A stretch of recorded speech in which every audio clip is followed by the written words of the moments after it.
നാട്ടിൽ സമരവും ഗുണ്ടായിസവും കാരണം ഒരു തൊഴിലും എടുത്ത് ജീവിക്കാൻ സാധിക്കില്ല. ഗവൺമെന്റ് അറിഞ്ഞുള്ള വിദ്യാർത്ഥി വിസ തട്ടിപ്പ്, വിദേശ പഠനം കേരളത്തിലെ ഒടുവിലത്തെ ചതിയാകരുതേ.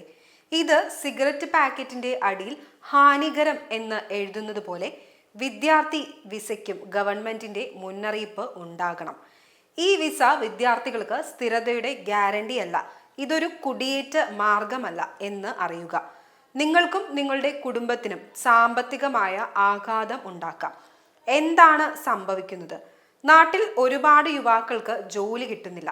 പഠിച്ചതും ശ്രമിച്ചതും വെറുതെയായി. 3 ഡിഗ്രിയും 4 സർട്ടിഫിക്കറ്റും ഉള്ളവരും എങ്ങും അവസരങ്ങളില്ലാതെ വലഞ്ഞു നിൽക്കുന്നു. പിതാവിന്റെ പെൻഷൻ, മാതാവിന്റെ സ്വർണം, വില്ലേജിന്റെ വായ്പ എല്ലാം ചേർത്ത് ഒടുവിൽ അമ്മയും അച്ഛനും ചിന്തിക്കുന്നു, എങ്കിൽ എൻ്റെ മകൻ എവിടെയെങ്കിലും പോയിട്ട് രക്ഷപ്പെടട്ടെ. ഇവിടെ നിന്നാണ് വിദേശ പഠനത്തിന്റെ വ്യാജ സ്വപ്നങ്ങൾ തുടങ്ങുന്നത്.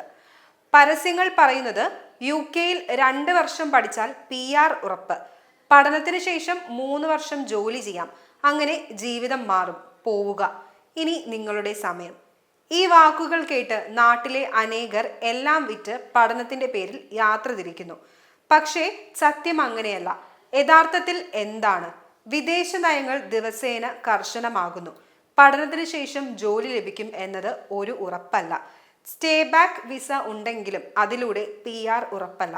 പലർക്കും അവസരങ്ങൾ കിട്ടാതെ, കടം തിരികെ അടയ്ക്കാൻ പോലും സാധിക്കാതെ നാട്ടിലേക്ക് തിരിച്ചു വരേണ്ടി വരുന്നു.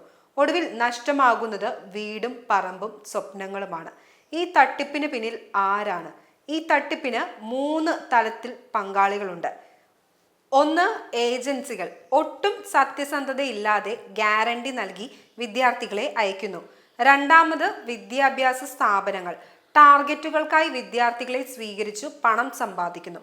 3. ഗവൺമെന്റ് സംവിധാനങ്ങൾ എല്ലാവിധ മൗനാനുമതിയും നൽകി തടയേണ്ടതിന് തയ്യാറാവുന്നില്ല. ഇത് സിഗരറ്റ് പാക്കറ്റിന്റെ അടിയിൽ ഹാനികരം എന്ന് എഴുതുന്നത് പോലെ വിദ്യാർത്ഥി വിസയ്ക്കും ഗവൺമെന്റിന്റെ മുന്നറിയിപ്പ് ഉണ്ടാകണം. ഈ വിസ വിദ്യാർത്ഥികൾക്ക് സ്ഥിരതയുടെ ഗ്യാരണ്ടിയല്ല, ഇതൊരു കുടിയേറ്റ മാർഗമല്ല എന്ന് അറിയുക. നിങ്ങൾക്കും നിങ്ങളുടെ കുടുംബത്തിനും സാമ്പത്തികമായ ആഘാതം ഉണ്ടാക്കും എന്ന് വീണ്ടും പറയുന്നു. ഇനി സർക്കാരിനോട് ചോദിക്കേണ്ടത്, ഇതെല്ലാം അറിയുമ്പോഴും ഏജൻസികൾക്ക് അനുമതികളോ നിയന്ത്രണങ്ങളോ ഇല്ലാതെ പ്രവർത്തിക്കാൻ ഏത് ഭരണ സംവിധാനമാണ് അനുമതി നൽകുന്നത്?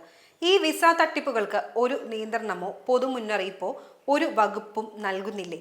നമ്മുടെ ചെറുകിട കർഷകരുടെയും തൊഴിലാളികളുടെയും മക്കളെ ഈ വഴിയിൽ തള്ളിവിടുന്നതിൽ സർക്കാർ ഓർമ്മ പോലും കാണിക്കുന്നില്ലേ? പെട്ടെന്നുള്ള വിശ്വാസം ദീർഘകാല നഷ്ടമാണ് വരുത്തിവെക്കുക. വിദ്യാഭ്യാസം ഒരു നിക്ഷേപമാണ്, അതിനെ ചെറുതാക്കി തട്ടിപ്പാക്കരുത്. വിദ്യാർത്ഥികളുടെ മോഹം, മാതാപിതാക്കളുടെ അവസാനത്തെ ആഗ്രഹം ഒടുവിൽ വലിയ ഒരു ദുരന്തമാകുന്ന ഘട്ടത്തിലേക്ക് നയിക്കുകയാണിപ്പോൾ. പൊതുജനങ്ങൾ ചെയ്യേണ്ടത് ഇത്രമാത്രം: ഒറിജിനൽ ഇൻഫർമേഷൻ പരിശോധിക്കുക, ഗവൺമെന്റ് UK ഇമിഗ്രേഷൻ സൈറ്റ്സ് ഉപയോഗിക്കുക, ഏജൻസികളിൽ നിന്ന് എഴുതിത്തരുമെന്നുറപ്പുള്ള രേഖകൾ ആവശ്യപ്പെടുക, വീട്ടിൽ തീരുമാനം എടുക്കുന്നതിന് മുമ്പ് വിദഗ്ധരോടും മുൻ വിദ്യാർത്ഥികളോടും ആശയവിനിമയം നടത്തുക. പെൺകുട്ടികളെ അല്ലെങ്കിൽ കുട്ടികളെ കൂടുതൽ തുക കൊടുത്താൽ ഉറപ്പാണ് എന്ന ഭ്രമത്തിൽ അയക്കാതിരിക്കുക. ഇത് ഒരു സർക്കാരും തുറന്നു പറയുന്നില്ല, അതിനാൽ നമ്മളാണ് പറയേണ്ടത്. പഠനം, പക്ഷേ എങ്ങനെ, എവിടേക്ക്, എന്തിനായി? ഉദ്ദേശവും മാർഗവുമില്ലാതെ വെറും ഒരു യാത്ര തട്ടിപ്പിലേക്കുള്ള വഴിയാകരുത്.